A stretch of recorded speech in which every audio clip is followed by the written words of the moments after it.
We are joined now by Democratic Senator Lisa Blunt Rochester of Delaware. Senator, appreciate you taking the time, as we just laid out, talking about 750,000 Americans set to be furloughed due to this government shutdown. What do you say to those workers who may soon not see a paycheck?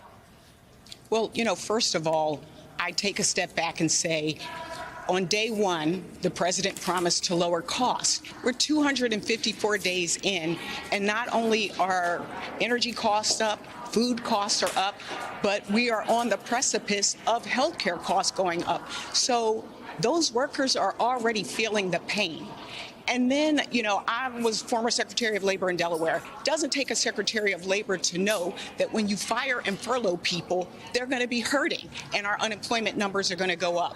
And so in this moment, it was important for Democrats to say, this is not business as usual. We are on the brink of a healthcare crisis. And so that's what we're standing up for. And we are standing up for those American workers. Listen to what we heard from the vice president this morning, blaming Democrats for the shutdown. Unfortunately, it was one faction of one branch of government, the far left faction of the Senate Democrats, who decided to shut down the people's government. There are critical services that the Democrats have taken hostage because they have a policy disagreement that they are open to work with us on, but they shouldn't be shutting the government down because of that policy disagreement. What is your response to that?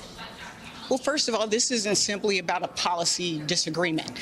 Literally, 4th of July, this administration and the Republicans in Congress took away health care from folks. And so what we're saying is restore that health care before this becomes a catastrophe and people are hurt even more.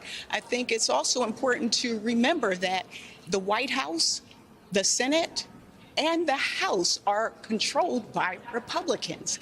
And so I was a House member. When I was in the House, we negotiated. And what we're seeing here is not a level of seriousness. If you're serious, you don't go home. You would be here. And that's what we say to the House of Representatives. If you're serious, you would be listening to the people and you would not be canceling out their health care. You would not be doing memes. This is a serious moment, and what we need is for them to come to the table seriously on behalf of the American people. But is there a plan B in case that doesn't happen? Should this shutdown drag out and Republicans dig in, Democrats can't get what you're asking for when it comes to those health care subsidies and the fight for health care funding?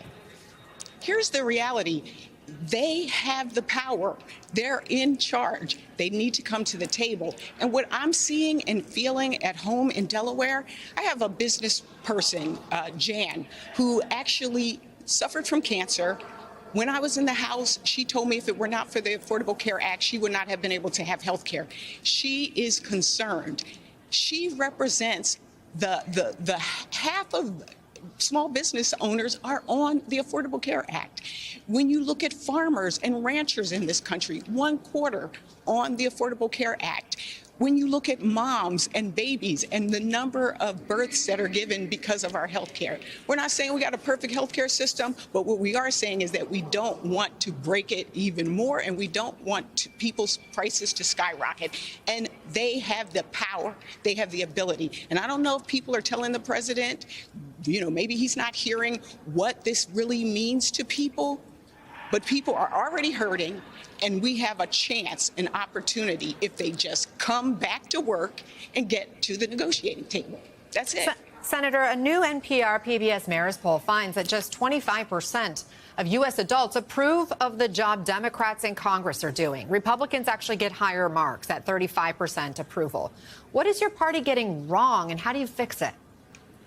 I guess I'm not the kind of person that frets over something like that right now. Right now, I'm fretting over people's health care. And I can tell you, my constituents, I just had a resource fair in my state where hundreds of people showed up to find out how they could get help on things.